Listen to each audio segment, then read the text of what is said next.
turabandanya rero tugiye ku audio ya gatandatu. Igice ngira mvuge ni kijanye rero n'intambara. Rero wa mupapa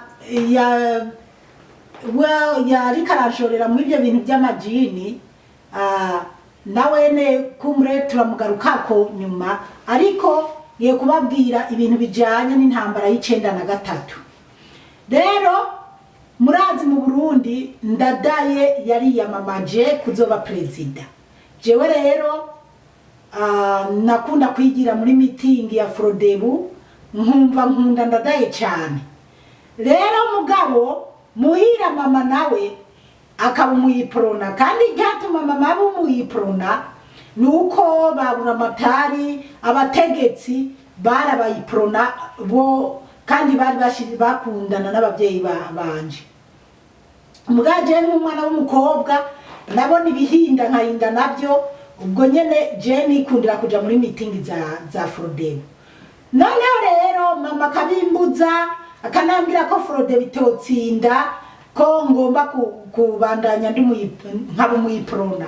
Ndavyanka. Rero papa wanje wewe ntacyo byari bimubwiye. Mama yaranuka, papa akamubwira ati ndeke mwana, ubu ni demokrasi, umuntu wese agenda mu mugambwe yishakiye.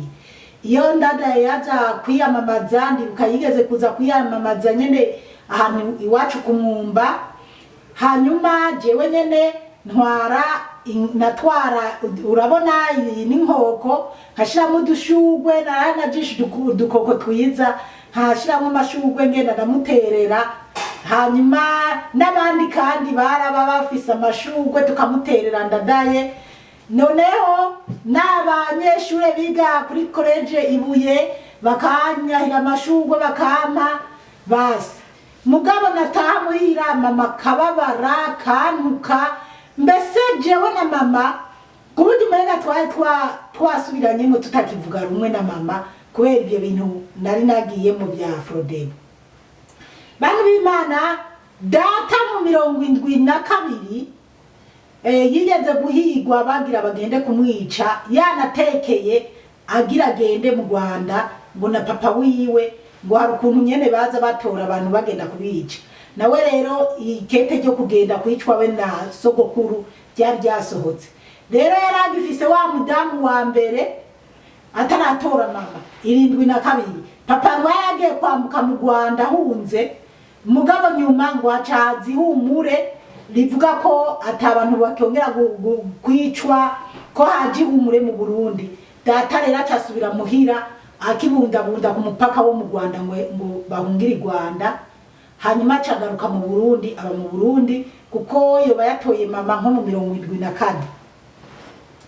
Rero papa rero akavuga ati ndekera umwana ni demokrasi. Rero kubera ko papa na mama bahora badutera iyo nkuru, papa akatubwira ukuntu yari yahunze, hanyuma Imana igakinga akagaruka mu Burundi. Niho naza navuga ati jewe nzigira muri Frodebu, ati ni demokrasi, ati nubundi papa wanje bagira bamwica bamutujije, ati ni Imana yamurinze iramugarura, ati papa yaza guhungira mu Rwanda simba naravutse. Ubwo rero nkisimikizibi. Rero naragenda muri meeting za Frodebu, jewe nataha nkaza kwironderera ibyo kujya mu masafuriya, ntibambikire ngo ambikire nkuko yabikira mutoyi wanje. Mutoyi wanje yamurikira nawe yari umuprona, yumvira mama cyane, agakunda mama cyane. Mama rero akamukunda kuko we wari umuyiprona. Rero bara abantu mama yarantorera abategetsi kuko ba mistaneri babura matari banywera iwacu. Mama rero akacamabwira ngo uwo mukobwa wanje sinzi ibintu yigize, mwasiga yaragiye muri Frokoma. Mama rero akanka nyene Ndadaye, akumva nyene ibintu bya Frodebu nashaka kubyumva. Mugabo papa akavuga ati ndekera umwana. Papa rero ntiyagira ahantu na hamwe uwo mutora. Aba Frodebu bajiwe barashobora no kumusaba imodoka akayibana bayiporona ku kabuko. Rero ntacyo byari bimubwiye, ntibashobora kumenya ngo papa n'umufrodebu canke n'umuyiporona. Rero harageze igihe haraba amatora hanyuma ndadaye aratsinda. Ibyo nabyo ngiye kubivuga ku burebure, mbega nyene mbese nyene byararyoshe nta murundi atabizi. Haraba amatora ndadaye aratsinda, mama haragira havuga ati oke nta ngorane ubu twabonye tuzosaba iganje. Basi rero murazi ko nubwo byagenze gutyo ndadaye baramuha ubutegetsi, nta gihe cyaheze ndadaye baramwica.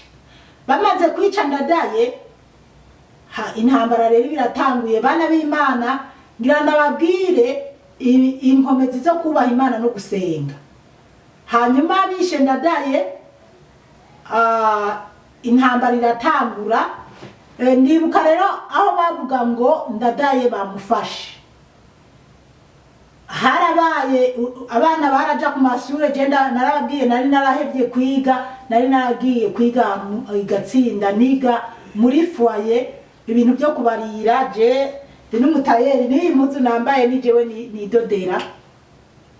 Hanyuma intambara abana bagiye ku mashure basanga uwo munsi nibiga, abana babasubizanyo imuhira. Rero abana basubiye imuhira ahantu hitwa Igatsinda hariho izone, hariho college communale. Babandi batatora ku nkuru bahora baza kwiga muri college communale. Ubwo rero hari abana baturuka mu miji Ngozi, hari abana baturuka mu ntara zitandukanye bagaca barondera aho baba mu bice byo ngaho muri zone Gatsinda nuko. Hanyuma basubira inyuma.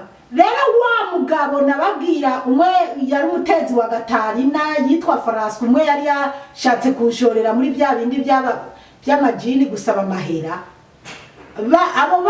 Abantu n'abarimu bari babafashe, bari babahagaritse aho kw'iyo soko y'iwacu. Mugabo bageze aho baravuga ati babareke bibandanirize, bamwe bose bagende mu misozi iwabo, bazogaruke kubandanya ubuzi cyangwa kubandanya amashuri ari uko amahoro yabonetse. Uwo mugabo nyene yari umutezi wa Gatarina acaragumura abantu arababwira ati murarakuye abo bantu. Atabo bantu baca bagenda Ingozi ku gisirikare bace bavuga ko mu Kiziba abantu bagumutse ati ubu nyene muza kubona bataye y'abasoda ati kandi ziza kuba ingorane. Baca bafata abantu b'abanyeshure barabafata ati aba rero nibaguma. Hanyuma haca haduka ibindi. Rero baca batangura gufata abatutsi. Bantu b'Imana, abantu bazumva ibi bintu ndiko ndavuga canke intahe baze bavyumve nyene, kuko je ndiko ndashinga intahe ivyambaye ko n'ivyo nabonye, kandi dukwiye nyene kuza tuvuga ibyabaye kugira abantu bagere naho bazokongera kwiyumva namwe. Noneho baca batangura kuja mu misozi bafata abatutsi, bafata n'abagiye bakorera iprona. Rero kubera mama bari baramaze kumwishiramo nabi ko mama yari umuprona. Rero ati n'abayiprona rero nukubafata.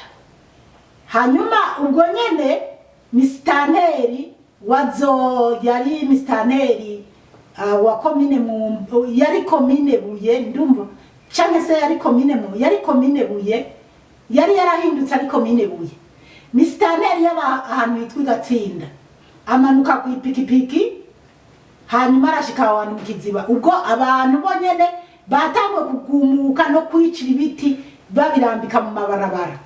Rero abantu bamwe bacanka bakera bari bamaze kubona ibintu by'intambara, biratangura nyene kuba bifata ku munwa babona ko ibintu biriko birabatari byiza. Misitanteri araza.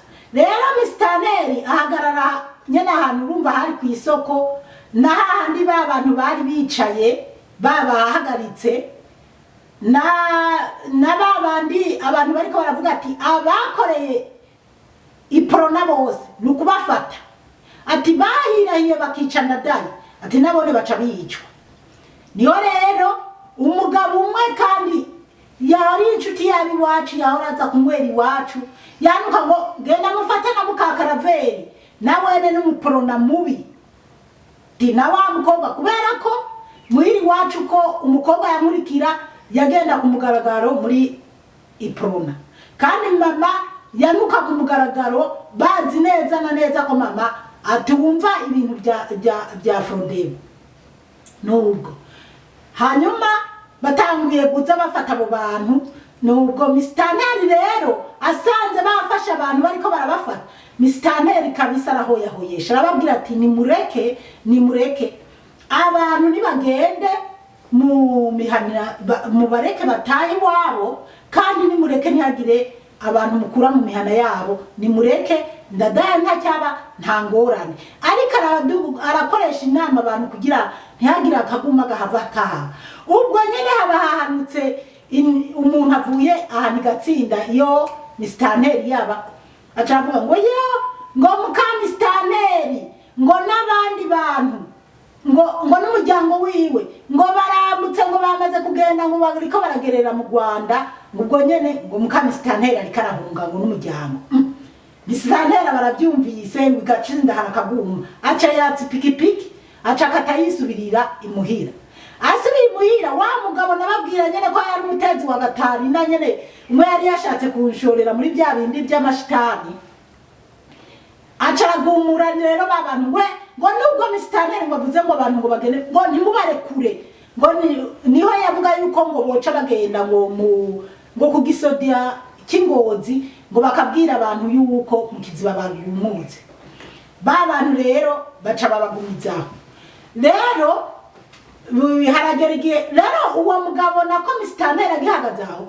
uwo mugabo avuga ati ngo tugende gufata Mukakaraveri ngo nawene ngo n'umuporona mubi hanyuma janja navuga ngo ntimbese mama muza kumufatira iki ati mama mumufatira iki ati nyimba yarabaye muyiporona je ko na Frodebo hari kibazo muramuhora iki yaciye abangura igipanga yagira kinkubite arambwira ngo muvuze ngo iki ngo nagasuzukuro kanyuko mu byukuri mama yari umuntu akundana kandi nta kibazo kiwe mugabo mama yari umuntu agashaka umuntu yo mwishongora kuko yishakiye akubonye ko ikintu yakubwirira aho nyene rero ashaka kumubita igipanga Mistanteri reka nimureke nimuhave muvyura ingorane nimuvyura akaguma niho rero iyo ntumwa yaza Mistanteri abafashe imoto acasubira imuhiriwe ahani gatsinda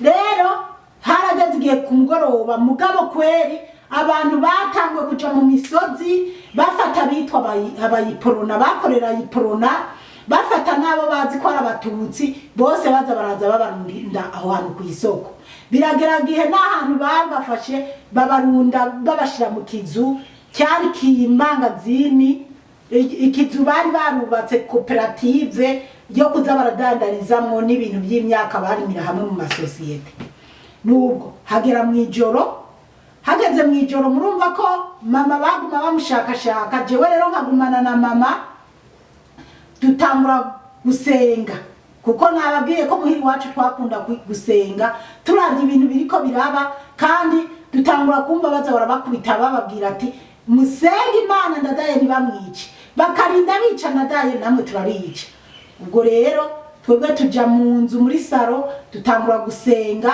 twumva nyene induru abana batangura kurira abantu barira hanyuma tuguma ngaho twumva imiborogo kuko nyene ngo harageze igihe mwijoro batangura kuza barabafata ngo abo bantu barabica kandi koko barabishe hanyuma mwijoro hagati tuza twumva igikundi cy'abantu kiraje iwacu kiradodora baje gufata mama ngo Karaveri ngo nababana babaporona ngo tugomba kubica ubwo rero kubera mama na wa mukobwa yahora aja muri meeting za iporona ko bagomba kubica hanyuma baradodora nako bwa mbere bashaka ngo papa aze kubafasha kwica abantu ngo tugiye ngo tugomba gutora Karaveri ngo aze kudufasha ngo akazi. Ubwo turi muri saro turiko turasenga turumva ibyo bariko baravuga, urupangu ruba rurugaye, mugabo hari umunyezamu iwacu twarari haba hari umunyezamu w'umutwa nubwo. Hanyuma baradodora jewe canugurura idirisha ryo muri saro, hanyuma nditaba mugabo papa ntiyavuga, arambwira ati ca mu idirisha uvugane nabo ko ntari. Nugurura idirisha hanyuma ngo papa wawe ngo Karaveri ari hehe? Ndababwira niyo ni papa rero yagiye gatsinda, ati yagiye gatsinda niyari gufasha bigatsinda ngo mari gatsinda ngo ngugara wowe turakuzi ngo muri nzira guhemuka. Ncandugara idirisha turaguma ngaho tudegedwa, hanyuma mama akaduterera ishapure tukumva imiborogo, akaduterera ishapure tukavuga mwaramutse Mariya wuzuye intebe mukama muri kumwe, bikanka ko tuyiheza cyane. Mama kaguma kinanata mugabo twebwe kubera ubwoba no kubera imiborogo turi kumva ku isoko bikatunanira kubandanya ngo tumare iyo shapure. Uwo mutwe rero niho nyene yatubwira ati databuja mukomere musenge, ati ibintu ntibimeze neza, ati imiborogo ni myinshi ngaho ku isoko. Turaguma turasenga noneho hari nko mu saa 10 buri mu guca tuza twumva cya gikundi n'ubundi kiragarutse ngo ubu rero ngo turaje ngo tugomba muka Karaveri na babana biwe. Turaguguma baradodora noneho rero nka bose tururugi. Papa rero kubera yari yamaze kumva ko baje gutora mama n'abana bimwanka munda, arugurura idirisha hanyuma aravugana nabo ngo Karaveri ngo ari ngaho, kubera ko twababwiye ko yari yagiye gatsinda. Arababwira ati jewe mvuye gatsinda ubunyene papa ngo tuje gutora umugore wawe ngo n'abana bawe babayiprona. Papa arugurura aragenda muri butike, araja mu rugo, arababwira ati kweri jewe aho twakabaniye ngaha ninde muntu nigeze ngirira nabi kugeza aho mugira mu mfakaze mu nyamure n'abana banje. Umugabo mwacara hanuruka ngo Karaveri ntakabikiwe ngo nimumureke ngo Karaveri ngo ariko duha amafaranga wongere uduhe n'inzoga. Papa yaratoye amahera yose ngira yaramaza igihe adandaza, arabahereza, ararugururira ni depo y'ibiyera, arabahereza inzoga nkuko mbese nyene bimeze nabi. Baragenda bagiye mama. Ubwo rero turaguma nyene muri sara aho twariko turasengera, mugabo nyene mwijwi ryoroheje tuguma dusenga duhamagara Bikira Mariya. Ariko bantu b'Imana, abantu bavuga Bikira Mariya ko bashaka Bikira Mariya kandi yaradutabaye, yaratuvugiye ku Mana, yaradusabiye kwa Yesu. Tugahamagara Bikira Mariya, Bikira Mariya mawe dusabire Imana iturinde, Mana arungika abamarayika badutabare.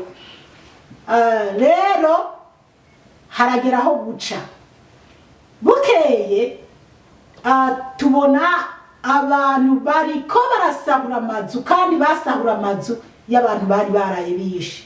Bantu b'Imana, mu gice kiwacu aho kwiyo santre aho kw'iryo soko nta muhana n'umwe utishwe utapfuyemo umuntu, kandi novuga ati hariho n'imiryango n'inzu zugawe bisha abantu bose.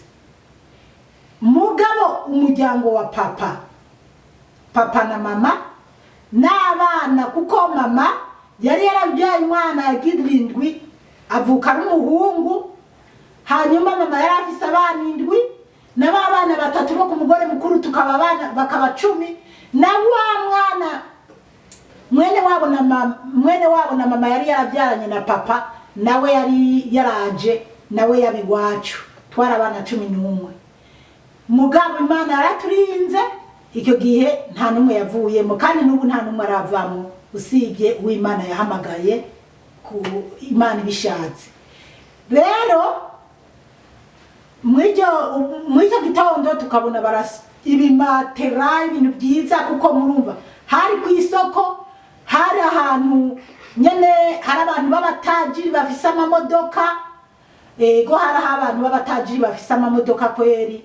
Nubwo ubwo rero ibyo bintu bibi barashomba ibintu maze rero ndiruka duhagaze mu rugo, umuntu yari avuye kwiba ibintu, hanyuma ikintu kimukorokanye musazanje aragitora, musazanje ameze nk'uwankurikira aragitora, papa ati tutututu mwana wanje shira hasi mwana wanje ta hasi. Hanyuma aramubwira ati ese bana banje ndabasabye ntihagire n'ubuza guhirahira ngo atore ikintu kivuye ahandi hantu. Ati mbega bo bariko barashomba ibintu by'abandi, mwebwe murazi abaza gusomba iby'iwacu? Ati ntimugeze basi.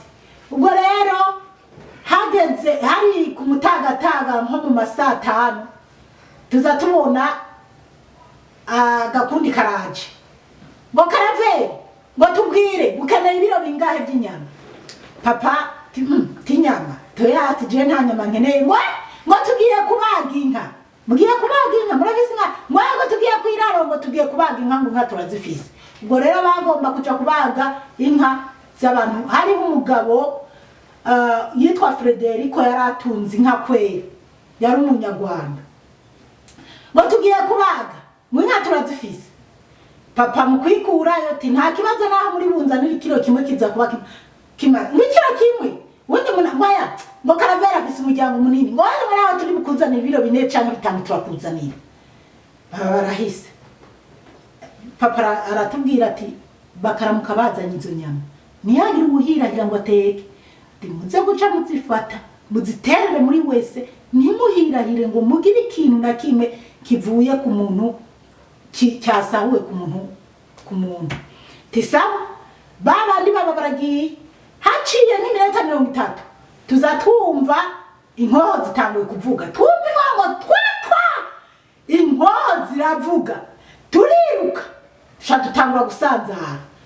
Hanyuma papa ntituzi ingene yirutse, bene wacu batoyi banje bari mu gipangu ntituzi ingene birutse. Rero jewe ndiruka nza kwirukankana na babandi na mukuru wanje, nabanje kwiruka ndi umwe n'ubundi umwe. Hanyuma ngeze imbere niruka ko hari abantu bariko barahiga mama ngo bamwice. Ndavuga ati yo ndasize mama, kandi kubera ko mama yari ahetse wa mwana w'umuhungu w'umuhererezi yagira indwi, yari afise hafi nk'amezi 11 yarahoha. Ndavuga ati mama baramwica bamwicane na wa mwana. Uwo mwana rero twaramukunda, yari nk'irigi. Nubwo uwo mwana ubwo nsubira inyuma kuraba mama, nsubira inyuma ncamurira hepfo y'urupangu na mukuru wanje na mutoyi wanje n'ubundi mutoyi uko babiri bankurikirana mukuru wanje ari 3. Ndababwira niyo nibasha nimuze dusubira inyuma kuraba mama tumufashe tumutwaza abana. Nta n'uwanyishuye bari muri marato bari ko bariruka. Rero mugabo jewe subira inyuma nza kuraba mama nawe ahetse wa mwana. Ndababwira mama ngo twiruke zana uwo mwana ndamuheke ndagufashe inkoni twa mama rero ewe Alisa wanje, ewe Vitali wanje, atangura gukeba asubira inyuma, nanje nkamukurikira zana uwo mwana ndamuheke. Mama akaguma aririra abandi bana. Ndamubwira mama none urabakura he? Mama baratwica inkozi ziriko ziravuga zivugira ngaho ku isoko. Alisa wanje, ewe bana banje. Ndaburiyo ingene ndibugire mama inkozi ziratwangiranya mama nyene biramwanka. Turiruka wa mwana ndamwakira, turaheka turiruka turagera ahantu turambuka ahantu ku kandaro turabandanya. Mugabo mama ari mu marira, ari se wiwe, ari umwana wiwe. Ubwo usibye jewe na mama n'uwo mwana yarahetse nta wundi muntu twashobora kubona. Ubwo rero turabandanya turahunga. Twebwe rero tugeze ahantu yitwa Gatsinda ho kugira tubandanye abandi bariko bariruka baja mu Rwanda. Mama toya ngo tugende kwa patiri. Duca tugenda kwa patiri. Tugiye kwa patiri dusanga ku isengero abantu baruzuye, urusengero ruruzuye. Mugabo hageze aho patiri arabiraba kuko nyene yarazinanye cyane nabi wacu, araza arakura mu mama ati wowe vayo ngo ndakujane kukibikira. Aducana mu rupangu rwiwe rwasohokera kukibikira, duca tuja mu kibikira. Naho mu kibikira nyene abantu bari benshi, buzuyiranye ari benshi. Ababikira bariko barateka kugira n'abantu nyene basanzwe bariko barabafasha guteka kugira ngo abaze baragaburira abana. Ubwo rero tuja mu kibikira twirigwaho, nako bwari bumaze nko kuba mu masaa 8 mu masaa 9 gutyo, tugumaho uri nuguta, abantu barapakiye, bamwe bafise imizigo, abandi mana nababwire nukuri Imana yo mwijuru, mpora nsaba Imana Imana yomfasha nkazorinda mpfa ntongeye kubona ibintu by'intambara. Kandi ndanashima Imana nubwo naciye mu bintu byinshi, ariko gushika n'ubu munsi jewe sindabona umuntu yapfuye usibye umwana wanje nabonye yapfuye. Abandi ibindi nama ndabibona ari nko ku mateleviziyo. Bana b'Imana rero audio reka twigeze ngaha, ariko duca tubandanya na audio igirindwi, mbandanya ndababwira iby'intambara n'ukuntu nageze mu Rwanda. Umukama Imana abandanye kubahezagira cyane.